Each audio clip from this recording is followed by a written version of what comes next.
Praise the Lord. तो आइए हम पवित्र शास्त्र में से एक वचन को हम ध्यान करेंगे। मत्ती का पुस्तक अध्याय 8 वचन 13 ऐसा कहता है कि तब यीशु ने सूबेदार से कहा, जा, जैसा तेरा विश्वास है वैसे ही तेरे लिए हो।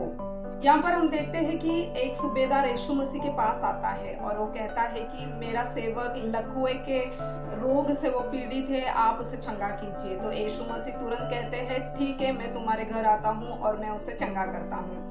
तब यहाँ पर सूबेदार कहता है कि नहीं प्रभु, मैं उस योग्य नहीं हूँ कि आप मेरे छत तले आए, आप केवल यहाँ से अपने मुख से एक शब्द कह दो तो मेरा सेवक चंगा हो जाएगा।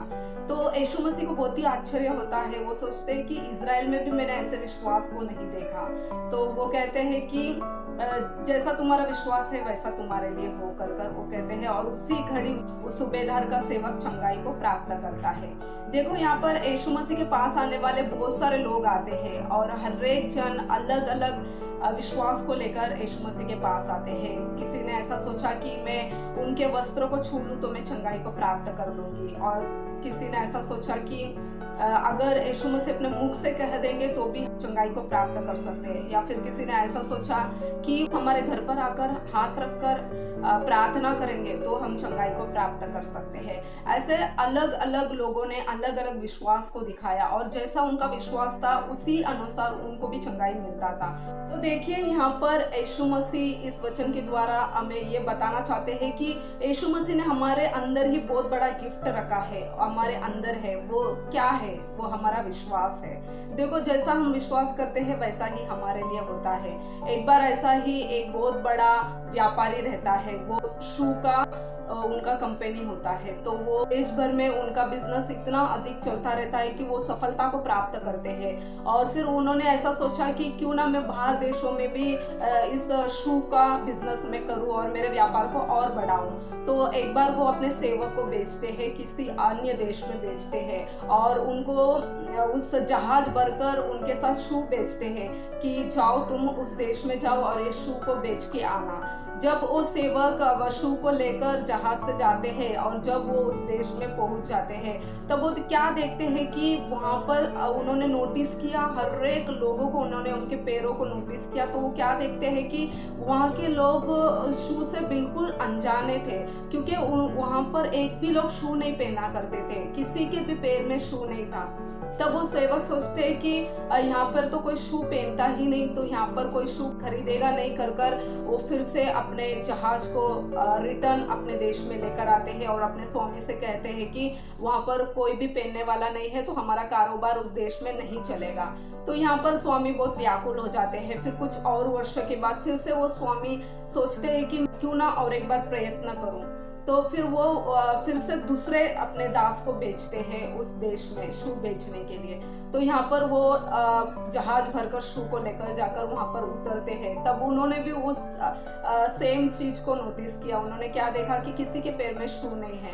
तब उनके मन में ऐसा विचार आता है कि वो बोलते हैं कि तुरंत वो अपने मालिक को फोन करके बोलते हैं कि यहाँ पर मैंने देखा कि किसी के पैरों में शू नहीं है, यानी यहाँ पर ये कुछ नया चीज है और यहाँ पर हमारे शू का बिजनेस बहुत ही अधिक बढ़ने वाला है, बहुत अधिक होने वाला है, क्योंकि ये लोगों के लिए नया चीज है और लोग बहुत ही उत्सुक होकर इसे खरीदेंगे, अपने पैरों में पहनेंगे। इसलिए आप एक काम कीजिए और भी जहाज भरकर यहाँ पर शू बेच दीजिए ताकि हम इसका लाभ उठा सके। तो क्या देखते हैं कि वहां पर उन्होंने अपने विचारों के अनुसार वहां पर बहुत सारे शू को उन्होंने बेचा, करोड़ों रुपए वो कमा लिए और बहुत बड़ा धनी हो गए। वहां पर सब जने उत्सुक होकर बहुत ही इस नए चीज को खरीदने के लिए बहुत ही लोग उत्सुक हो गए और सभी जने खरीदा और अपने पैरों में उसे पहनकर उसका आनंद उठाने लगे। तो यहाँ पर वो जो स्वामी थे वो इस सेवक से बहुत खुश हो गए और उनका कारोबार भी बहुत अच्छा चलने लगा। देखो, हम मनुष्य भी बहुत बार ऐसा होता है कि हमारा परिस्थिति जब बेकार होता है, जब सारा चीजें नेगेटिव अपोजिट में होता है, तब हमको ऐसा लगता है कि अभी होना बहुत ही मुश्किल है, अभी इसमें से उभरना या तो इसमें से संभलना बहुत ही मुश्किल है, हमारा रिलेशन बिगड़ गया है, अभी हम एक नहीं हो सकते हैं, या फिर अभी हमारे पास पैसे नहीं है तो ये चीज कर नहीं सकते हैं, ये चीज को हम खरीद नहीं सकते हैं, या फिर हमारा अभी काम छूटने वाला है, हमारा नाम जो है वो लिस्ट में आ चुका है, किसी ना किसी तरह हमारा काम छूटने वाला है।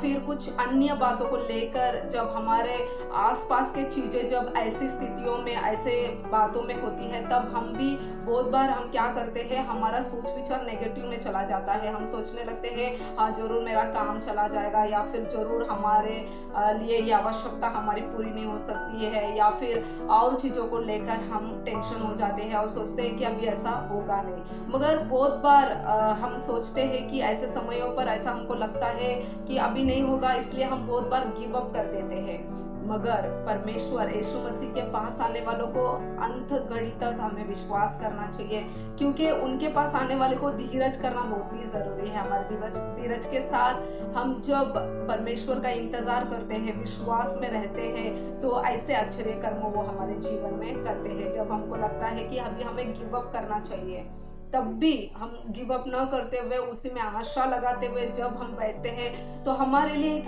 नई आशा का द्वार खुलता है, और वो द्वार यीशु मसीह हमारे लिए खोल कर देते हैं। और जो हमारे लिए असंभव होता है वो संभव में बदल कर देते हैं, क्योंकि यीशु मसीह असंभव को संभव करने वाला परमेश्वर है। जो मनुष्य से नहीं हो सकता है वो परमेश्वर से हो सकता है। वो ऐसे कार्यों को हमारे जीवन में करते हैं। इसीलिए बहुत बार हमें ऐसे समयों में ही हमारे जो नेगेटिव थॉट्स को है उसे पॉजिटिव में हमें कन्वर्ट करना है, हमें बदलना है। हमें ऐसे समय में ऐसा कहना चाहिए कि नहीं, यीशु मसीह मेरे साथ है, और जब वो हमारे साथ है तो ये सब वो करके देंगे, वो हमारे भविष्य को देख लेंगे, वो हमारे आवश्यकताओं को पूरा करेंगे।